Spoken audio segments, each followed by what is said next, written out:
Hola a todos, estamos en un nuevo programa de Desconocidos, personas que usted no conoce, pero yo sí. Hoy día tenemos un invitado especial, es un sacerdote. Yo estoy muy feliz de que pueda Cristian Borgoño estar aquí con nosotros. Hola Cristian, muchas gracias por venir al programa. De nada, Francisco, un gusto estar aquí contigo en tu programa. Me alegro mucho. ¿Por qué invitamos a Cristian? Yo normalmente invito a las personas que a mí me generan admiración en algún ámbito de la vida. Y la verdad es que yo creo que los sacerdotes católicos y también de otras iglesias muchas veces no se valora por lo que han vivido o lo que han sufrido. La Iglesia Católica ha tenido cismas, siempre hay errores que se cometen, somos todos seres humanos, y yo acá quiero mostrar una parte más humana de lo que puede vivir, así como un empresario se puede quedar sin su empresa porque quebró, una persona se puede quedar sin trabajo, bueno, un sacerdote también muchas veces puede derrumbarse de alguna manera en lo que confió, en lo que puso su vida, con la gran diferencia que aquí tenemos a Jesús de base, que yo creo que eso es lo que hace, ¿no es cierto?, que no se termine derrumbando todo. Cristian, ex sacerdote de los legionarios, sacerdote hoy de una parroquia, diocesano, de la parroquia San Mateo, me decía, de Lovalledor. Así ¿Sí? es. ¿Desde cuándo que somos sacerdotes de Lovalledor y diocesano? Bueno, llegué a Santiago, que es cuando inició mi proceso, a mediados del 2012. Y en la parroquia que estoy ahora estoy desde marzo del 2013. Bueno, acabo de cumplir 5 años. O sea, ya llevamos harto tiempo de diocesano. Sí, ya estamos hechos. ¿Y cómo ha sido este cambio? Porque yo cuando te conocí, no sé, la última vez yo creo que te habré visto en Roma, en un ambiente académico, nada que ver, que esto de estar metido con las patas en el barro. Tiene que haber sido fuerte el cambio. Mira, yo, evidentemente, cuando uno se proyecta hacia adelante, a veces los monstruos son más bravos de lo que son realmente. Yo te diría que fue una cosa más o menos así. Yo pensé que me iba a costar más, pero desde el primer momento te diría que me encontré muy a gusto, sobre todo porque el diocesano recibe mucho más de cerca el cariño y la compañía de la gente. Y eso finalmente es lo que a uno lo sostiene, ¿no? Sí, claro, me imagino. Tú estudiaste medicina primero, Sí. hasta quinto año. ¿Y qué pasó ahí? Bueno, después de terminar el quinto año fue cuando entré al seminario con los legionarios, eso fue en el año 95, y después seguí todo el proceso de formación hasta que me ordené en el año 2006. ¿Cuántos años son de formación para Normalmente son sacerdote? unos 12 años. 12 Depende años. un poquito de individuo a individuo, pero más o Ya. menos estamos en torno a los 12. Pero es largo. Es largo, sí. Y cuando uno se convierte, perdona la ignorancia, pero es también para que la gente entienda, cuando uno se convierte en sacerdote de alguna congregación específica, ya sea los legionarios como tu caso, o por ejemplo un jesuita, ¿esto es independiente de las diócesis de los países? Claro, digamos, en la Iglesia Católica hay dos grandes grupos de sacerdotes históricamente. Se llaman Ya. los regulares, que son los religiosos que siguen una regla, y los seculares, los que vienen del mundo sin una regla. Pero todos tienen dependencia de lo que se llama técnicamente un ordinario, o sea, como un jefe, que en el caso de los regulares es de nivel mundial, ¿sí? Ya. Independientemente de qué tan extendida está la congregación, siempre tiene una cabeza a la cual hace referencia. Igual un sacerdote diocesano siempre tiene un obispo al cual hace referencia. Perfecto, pero los sacerdotes de las congregaciones puntuales, como Sí, por ejemplo lo sí. que tú fuiste de los legionarios o jesuitas, ¿responden al obispo? Responden al obispo en cierta manera, Ya. en aquello que atañe la vida de la diócesis. Ya, O sea, por ejemplo, si ellos son párrocos, no lo son a su manera, sino que tienen que insertarse en las directrices del obispo. O cualquier otra cosa que hagan dentro de la diócesis. Ya. Pero ellos pueden salir y entrar de la diócesis sin mayor problema. En cambio, un diocesano está radicado en la diócesis. En la diócesis. Y tú te hiciste entonces sacerdote por los legionarios de Cristo. Claro. ¿Cómo conociste a los legionarios de Cristo, Cristian? A través de un personaje, el padre John Riley, y en la Universidad Católica, porque ellos tenían una presencia bastante importante en la Universidad Católica. ¿Le agradeces de todas formas el enamorarte de Jesús, me imagino? Porque finalmente Sí, un no, sacerdote... yo no tengo ninguna bronca con el hecho de haber, digamos, llegado a este camino a través del tema de los legionarios, digamos, ¿no? Porque evidentemente es el camino que finalmente condujo a donde estoy ahora, ¿sí? Ahora, eso no quiere decir que todo el camino haya sido bonito, Sí, claro. evidentemente. Y cuando entonces tú te ordenas de sacerdote en el 2012. 6, 2006, después de 12 años. sí. Y cuando te ordenas sacerdote, ¿dónde te vas a vivir? ¿O cómo Me vivías? quedo en Roma porque ¿Ya? yo me dedicaba a la enseñanza. Perfecto. Entonces estoy todo ese tiempo dedicado a la enseñanza, el 2006 más o menos, hasta el 2011. ¿Cuándo se destapa todo esto con el Papa Ratzinger, ¿qué año? Mira, esto lo que pasa es que se destapa en varias fases. Ya. La primera fase, llamémoslo así, de destape, es el año 2006, justo el año que yo me ordené. Y de hecho, tengo el recuerdo muy vivo porque cuando se destapó, esto fue en mayo del 2006, yo me iba a ordenar diácono un mes después, 15 días en realidad. Y la primera duda que me vino, chuta, pero si esto es así, ¿quién nos va a ordenar, no? Porque ¿quién se hace cargo de ordenar a un grupo proveniente de ese lugar donde estaba el padre Maciel, ¿no? Y el tema es que la misma congregación lo que hace es un poco dar vuelta a la tortilla, como se dice, y presentar esto como una persecución al fundador de parte de la misma iglesia. O sea, inicialmente no se creyó en esto. O en No, internamente, o sea, Maciel era el justo perseguido en el año 2006. El año 2006. ¿Y cuándo esto se da vuelta para el otro lado? Cuando tú dices ya, claro. O sea, parece que todos estos que acusaron y persiguieron efectivamente tenían razón. Efectivamente, eso sucede oficialmente, me refiero al gran público, el febrero del 2009, cuando se revela no el tema de los abusos que eran lo que se había denunciado en un momento, sino que este hombre tenía una mujer y tenía hijos, ¿no? Eso es lo que se revela. No se dice nada del resto. No que se dice solamente solo eso, o sea, solo se eso. queda en que este sacerdote, claro, que era fundador de los legionarios, resulta que tenía una hija. Tenía una hija y tenía una familia paralela, al parecer. Claro, fue una doble vida, claro. Sí. Claro. Tenía como varias cosas, porque según entiendo, no solo era la familia paralela, sino que además, no sé, personalidades distintas, pasaportes... Bueno, tenía pasaportes falsos, tenía una serie de cosas, digamos, a gran escala, vamos a decir, era como un estafador profesional, no era un simple amateur, ¿no? Pero eso es lo que se revela. Eso es lo que se revela. Sin decir nada. ¿Y dentro de los legionarios se revela lo mismo o esto es como distinto, lo que se muestra hacia afuera que lo que se muestra hacia adentro? Lo que se muestra, es decir, hacia adentro se muestra inicialmente el tema de la hija, pero claro, toda persona con un mínimo sentido crítico dice, bueno, si tenía una hija, entonces lo otro también era cierto, ¿no? Pero los legionarios no lo dicen en el primer momento, sino que lo dicen cuando ya, digamos, todos ya habían hecho esa operación y se instala el hecho de que él no solamente tenía una familia paralela, sino también era un abusador sexual. Porque fue por ese motivo que la iglesia lo condenó en el 2006. Por abusos sexuales. Y las personas que habían hecho denuncias por abusos sexuales, esto venía hace mucho rato, entonces. Del 97 más o menos. Desde el 97. O sea, buenos 10 años. ¿Y qué te pasa a ti, Cristian, cuando sucede todo esto? Tú dentro de este mundo de sacerdote ordenado, cuando uno, no sé, puso todo en la parrilla, digamos, yo le voy a dedicar mi vida a esto, me gusta este movimiento, voy a seguir a esto. Exacto. ¿Qué ocurre dentro tuyo? Todos, en un cierto modo, un poco tú lo decías al inicio, ¿no? Hay en cierto modo una distinción entre Jesús y la iglesia, ¿no? Del mismo modo hay una distinción entre el fundador y lo que funda, a pesar de que están muy relacionados. Entonces, la primera operación que uno hace es decir, bueno, el fundador es así, digo, qué lata, qué pena, qué desastre, pero, digamos, construyamos en donde nosotros estamos y que nosotros valoramos también.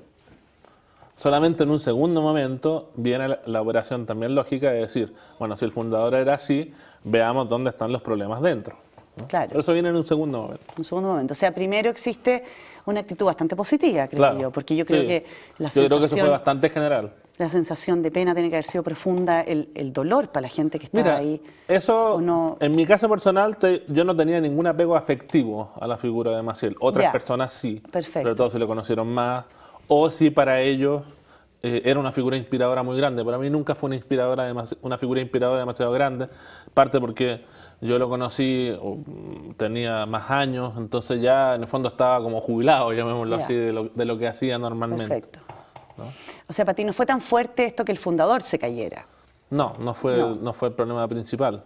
Como yo creo que para casi nadie. El problema principal para la mayoría de nosotros, que fue la que determinó que finalmente una buena tercera parte saliera fuera de la congregación, es... Claro, porque algo pasa que finalmente tú decides irte de los legionarios, porque si uno dice, el fundador, es de este perfil, se equivocó en esto otro, pero nosotros que somos los que estamos fundados, digamos, funcionamos todos parecidos, todos igual y seguimos una línea, no veo por qué salirse. El punto es básicamente esto, es que cuando tú te das cuenta de los vicios del fundador, tú comienzas a percibir los vicios que de él, de una manera u otra, no exactamente, ¿no? Porque no es que todos tenían familia, No, ni eran claro. abusadores, evidentemente, ¿no? Pero como ciertos vicios estaban radicados y que para nosotros eran invisibles. Porque yo te digo sinceramente, yo cuando entré, y buena parte de mi periodo, uno decía, bueno, esta cosa quizás podría ser de otra manera, o como que me hace un poquito de ruido, pero la respuesta exterior e interior era, bueno, si el fundador tiene el Espíritu Santo, por algo será así, ¿no? Claro. ¿Qué cosas, por ejemplo, te hacían ruido? Por ejemplo, todo el tema de lo que podríamos llamar cosas de buena vida, ¿no? O sea, Maciel se movía en autos de lujo, comía cosas especiales, o sea, él tenía periodos de esparcimiento más grandes que los que en el común de los legionarios, o sea, tenía como una vida ad hoc. Eso se sabía. Sí, eso era Ya. ampliamente conocido. Claro. Y empieza a hacer ruido esto y uno dice, bueno, entonces, ¿cuánto de esto chorrió para abajo? Esa es la pregunta. O sea, ¿por qué finalmente tú y otras personas deciden salirse del movimiento como tal o de la Claro. congregación? Bueno, uno comienza a identificar ese tipo de cosas, en el fondo que los vicios de Maciel parcialmente eran también vicios de los que dirigían la congregación, o sea, este gusto por cosas buenas, vestidos refinados, comida refinada, vacaciones de un cierto tipo, cosas de ese tipo, Ya. ¿no? Una cierta tendencia a ser un poco caprichosos, si tú lo quieras decir en un lenguaje más común. Ya. ¿No? O sea, tomar decisiones sin demasiado apego a protocolos, sino que me nació así, lo he tomado así. Ya. Más bien lo hacía constantemente. Y los superiores de la congregación lo hacían igualmente. Y uno, en el fondo, le quedaba como con mal sabor de boca por decisiones que aparecían un poco arbitrarias, ese tipo de cosas.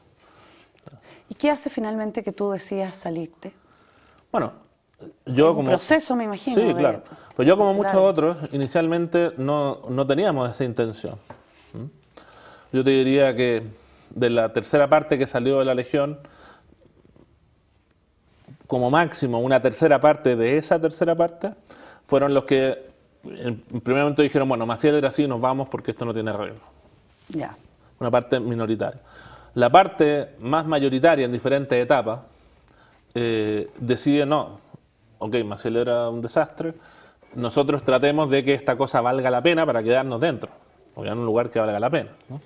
Entonces comenzamos, llamémoslo así, una especie de proceso de lucha por reforma, llamémoslo así como Ya. los pingüinos que salen a la calle y tal y cual.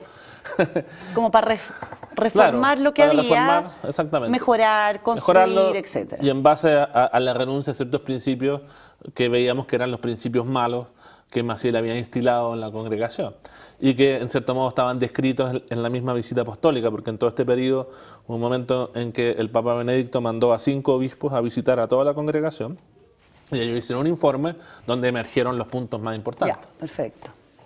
Y nosotros dijimos, bueno, agarrémonos de estos puntos y cambiemos la cosa. ¿Y qué pasó? Nos encontramos con mucha resistencia, básicamente. Dentro de los mismos legionarios. Dentro del mismo legionario.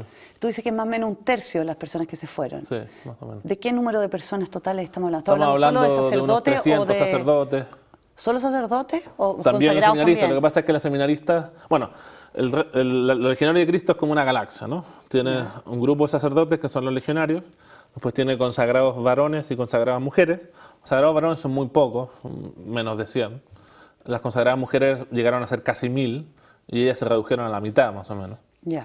Y después están los legionarios, que los legionarios, a diferencia de los consagrados y consagradas, que son como de un solo tipo, había seminaristas y sacerdotes. Perfecto. La diferencia es que el que sale seminarista ya en el fondo queda como fuera inmediatamente. El sacerdote, al salir como sacerdote, tiene que buscar otra pista de aterrizaje, llamémoslo así, como a mí. Claro, si que quiere seguir siendo sacerdote y Exactamente. ejerciendo el Y ministerio. era el deseo de la mayoría. Porque yo te diría que de esos 300 que salieron, un 10% más o menos ha dejado el ministerio. O sea, poco. Pocos comparado a los que siguen siendo A sacerdotes. los que siguen siendo sacerdotes. ¿Y hay más chilenos Chilenos que hayan que salido eran de la congregación, sacerdotes, que salieron y que siguen siendo sacerdotes? no son muchos. Hay la mayoría de los que salieron chilenos dejaron también el sacerdocio, son 2 o 3. Ya. Y hasta donde yo sé, sacerdotes que hayan dejado a la legión chileno y sean sacerdotes no legionarios, yo soy un caso único. Sí, es que por eso me llama la atención, porque yo creo que es muy fuerte, es muy potente y la desilusión quizás es muy profunda. Entonces, lo que yo admiro, y que por eso te invité al programa, es que saliendo de ahí con toda la mentira que hubo, porque finalmente se les mintió de alguna manera, no es que se haya mentido el mensaje de Cristo, no, pero la forma en que se estaba entregando, ¿qué hace que tú sigas siendo sacerdote? Bueno, yo creo que todos hacemos un proceso más o menos como este, que estoy simplificando, ¿no? Decir, bueno, a ver, los legionarios, bueno, eso no vale mucho. Después, la legión no es solamente un problema de la legión, es un problema también de la Iglesia, que en cierto modo explica por qué existen este tipo de situaciones, ¿no? Exacto, o sea, esto existe porque la Iglesia, como Iglesia Católica, También lo permite de alguna forma, o sea, le da espacio para que esto ocurra. Tiene sus propias debilidades, enfermedades, como lo queramos decir. Claro. Aunque nadie quiere que ocurra, pero la cosa ocurre. Exactamente. Y a veces por ciertas estructuras que hay que reformar. Un poco lo que está pasando en la Iglesia chilena a propósito de la carta que envió el Papa, ¿no? Entonces uno dice, bueno, ya, ok, la Iglesia tampoco es perfecta, pero eso no es mi problema. Uno dice, ya, ¿a quién le he entregado yo la vida? Yo se la he entregado al Señor Jesús, ¿no? Entonces, bueno, yo a partir de ahí voy a construir. Y uno se da cuenta, porque somos católicos, ¿no? Sí. La importancia de la Iglesia más allá de su forma jerárquica, llamémoslo así, de su forma institucional, sino que lo significa la Iglesia como comunidad de creyentes que te conecta con Jesús a través de los evangelios, que son producto de la Iglesia, y a través de su propia vida, que es, digamos, la vida de imitación de Jesús que viven los católicos de a pie. Entonces, esos son como tus cimientos fuertes sobre los cuales después se construye. Y vas buscando tu nueva identidad, llamémoslo así. Hay que tener mucha fe para mantenerse ahí. Bueno, es que uno entrega la vida por fe, no la entrega por otras razones, ¿no? Porque en el fondo no está dado del inicio.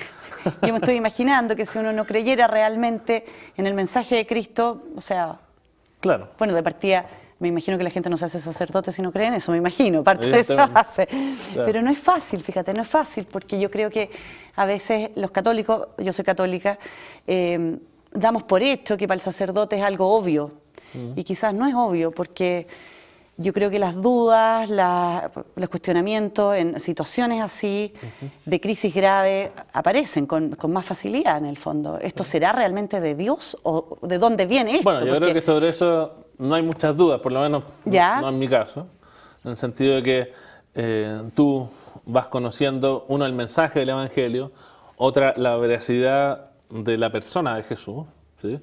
Que más allá de que está documentada por fuentes que no son católicas, etcétera, pero la resurrección finalmente es la gran, no voy a decir prueba porque nadie la ha tocado, pero sí el gran fundamento de que tú estás siguiendo a Dios, ¿no? Por eso dice San Pablo que si Cristo no hubiera resucitado, vana sería nuestra fe. Que estaríamos siguiendo a una muy buena persona, quizás, Jesús, sabio, iluminado, buena gente, pero ese no es Dios. Pero no con la connotación de Dios, exactamente. Claro. ¿Cómo ves tú los legionarios hoy? Porque tú sigues en contacto con los legionarios. Tengo un contacto más bien, digamos así, investigativo, si tú quieres. Ya. En el sentido que me interesa lo que les pasa, lo sigo de cerca, porque obviamente tengo amigos que todavía están dentro, y no es solamente la legión, sino que la legión tiene una presencia dentro de la iglesia y tiene una influencia dentro de la iglesia, y esa influencia puede ser positiva o negativa, ¿sí? Claro. Entonces, precisamente de lo que se trata es que se transforme en una influencia positiva, ¿sí? Y ahí es donde está quizás mayormente el problema, que básicamente se puede decir que el proceso de renovación que la iglesia quiso para la legión no se ha llevado a cabo por una tendencia, llamémoslo así, de retorno a decir, las prácticas del tiempo de Maciel, básicamente. Pero cuando te refieres a las prácticas de Maciel, ¿incluye los abusos sexuales? No, sino que prácticas de... Nadie va a decir, no sé yo si los hay, porque los hay en todos lados, eso no sería un elemento específico de la legión, ¿no? Pero sí, puede suceder en todas partes. Claro, pero para tratar de limitar la situación, tiene que ver con situaciones, por ejemplo, de la opacidad administrativa, de abusos de poder, de también pero también manipulación de la conciencia y sobre todo de un concepto muy autorreferente de la institución. Es decir, todo lo que estábamos en la institución, poníamos en primer lugar la institución y después venía todo lo demás, iglesia incluida. Y eso no se ha perdido, todavía hay mucha autorreferencia. Y eso en el fondo es lo que impide... Como una especie de narcisismo una especie de narcisismo institucional, institucional, una cosa si tú así. quieres, sí. Ya. ¿Cómo te gustaría a ti ver a los Legionarios de Cristo en 5 años más? ¿O qué te gustaría que ocurriera? Así que Mira, que tú dijeras, el único "Esto me camino gusta". posible para mí, ¿Ya? y esto por un principio teológico, Ya. es el siguiente. Yo creo, esta es mi convicción, que Dios no inspiró nada a Marcial Maciel. Por lo tanto, la Legión de Cristo es fruto de una idea de una persona, con sus bemoles, con sus aciertos y sus desaciertos, pero finalmente fruto de la idea de una persona, no es una obra de Dios. Para que pueda transformarse en una obra de Dios y toda esa bondad, llamémoslo así, que existe en las personas que están dentro de la Legión, es necesario que esa acción de Dios sea acogida por ellos desde dentro. Y surja, llamémoslo así, una figura o varias figuras inspiradoras. Perfecto. Que podríamos llamarlos refundadores. Mientras eso no suceda, es muy difícil que se pueda romper con lo que se ha aprendido casi desde la cuna, porque muchos de ellos entraron a los 11 años. ¿no? Sí. Y eso requiere... ¿A los 11 años? 11 años, sí. ¿Cómo a los 11 años? Porque los legionarios tienen una gran red, de hecho actualmente la mayoría de los legionarios vienen de ahí, de seminarios menores, donde algunos entran a los 11 años, están 4 o 5 años en el seminario menor y después ya pasan al seminario mayor y siguen su camino. Espera, tú me estás diciendo que un niño de 11 años entra a un seminario. Sí. ¿Para ya ser sacerdote o ser seminarista? ¿O qué? En teoría se dice que es un espacio privilegiado de discernimiento. O sea, se entiende que no porque entre ahí va a ser sacerdote. Y eso se explicita de una cierta manera. ¿Y los padres aprueban esto? Y los padres aprueban, sí, sí, siempre Pero con permiso de los padres. ¿Son colegios especiales? ¿Qué Claro, son como colegios especiales. La mayoría de las veces las clases son dentro, otras veces van a clases, sobre todo cuando están comenzando a un colegio de los legionarios. ¿Y en Chile existen? No, ya no. No, Se ya cerró no, ya. hace unos 8 años, me parece. Ya, qué bueno. Sí. O sea, qué bueno, digo yo, no No, sé, a ver, me parece El seminario menor no peligroso es un pescar problema un niño. con tal de que haya una adecuada integración con la familia. Porque la familia es el espacio privilegiado de formación para un niño. ¿sí? Cuando el seminario intenta sustituirla, ahí es los problemas. Y el modo de ver los legionarios, menos, porque obviamente tienen a la iglesia encima, entonces la iglesia no les permite hacer cualquier cosa como hacían antes. Sí. Entonces la cosa ya está más temperada naturalmente, ¿no? Pero está siempre esa idea de que la familia, más que ser una ayuda y ser el espacio privilegiado de formación, es, no digo una competencia, pero sí un lugar que no hace bien la pega y por lo tanto es necesario hacerlo dentro ¿Qué del opinas seminario. tú de eso? Yo creo que un error de planteamiento. Yo también creo, no sé, por eso te pregunto. No, yo porque- creo que un error de planteamiento, Sí. exactamente. Por eso que donde existen seminarios menores, que existen en otras diócesis, en Chile nunca pegaron mucho, pero en otros lados son bastante extendidos, están a partir de esa filosofía.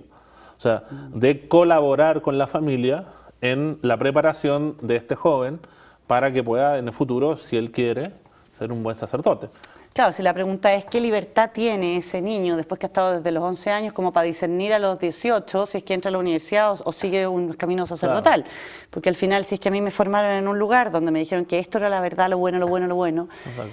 y la conciencia va modificándose, va creciendo, tiene que ir aprendiendo. Ese es el gran problema. Ese es el problema, claro, exactamente. Tú me mandaste, y hablábamos fuera de cámara también, de que actualmente, así como en Chile, ahora el Papa mandó una carta a los obispos, Sí. dentro de los legionarios también se había hecho, o se estaba haciendo un proceso donde quieren reconocimiento a las personas que en algún momento fueron catalogados como conspiradores, Exactamente. y que ahora se los reconozca. Exactamente, pasa algo muy parecido a lo que se ha vivido aquí en Chile con Juan Carlos Cruz, con James Hamilton, con Andrés Murillo. El grupo, llamémoslo así, inicial de víctimas en la Legión son 8 personas, que fueron los que en 1997 saltaron a los medios, denunciaron al padre Maciel y la Iglesia no hizo nada prácticamente hasta el año 2004.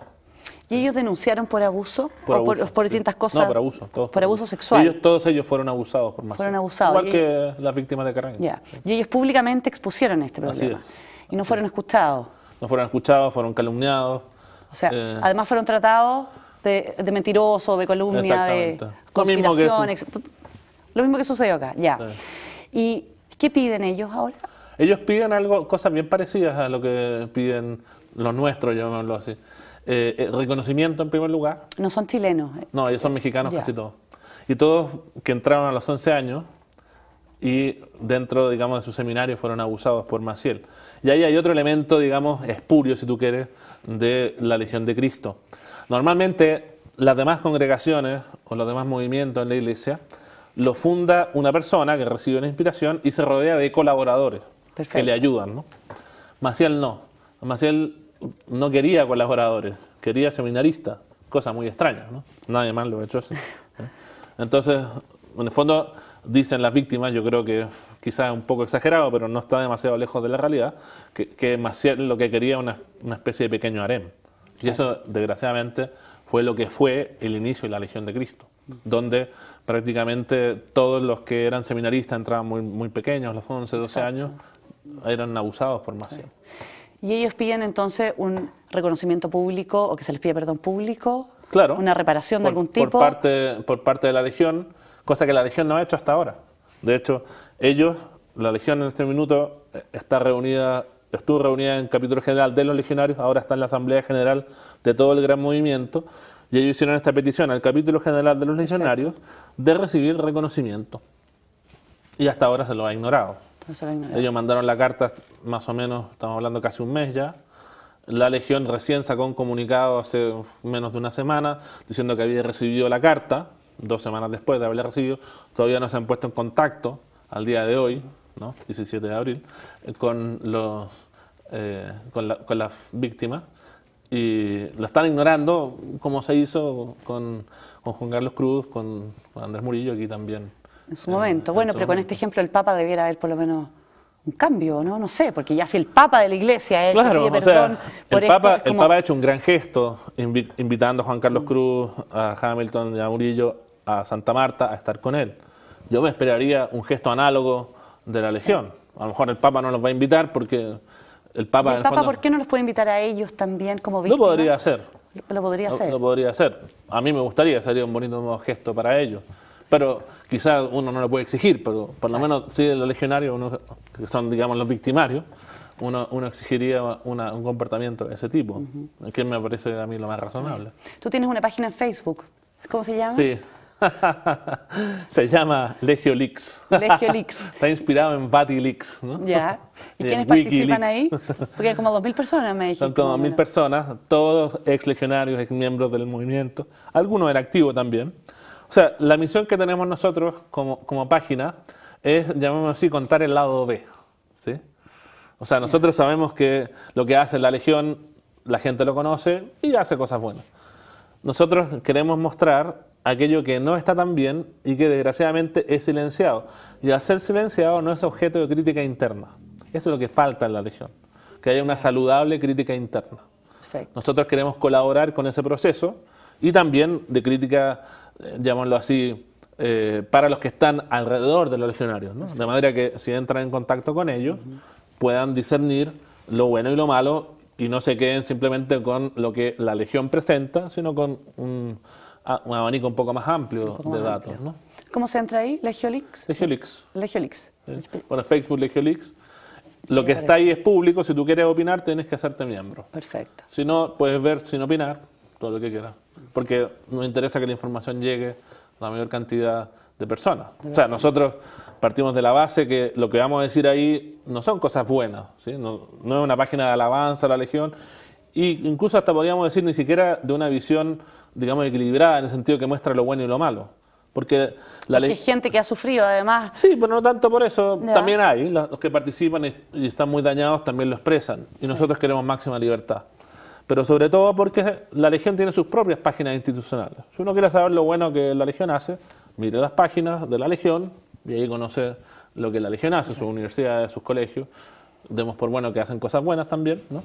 Nosotros queremos mostrar lo que no se ve y que sobre todo se silencia, porque eso es lo preocupante. Claro. Lo preocupante no es que haya cosas malas, cosas más malas va a haber en todos lados. Van a haber siempre van a haber errores, el tema es taparlo. El tema es taparlo. Sí. Nosotros queremos que no esté tapado.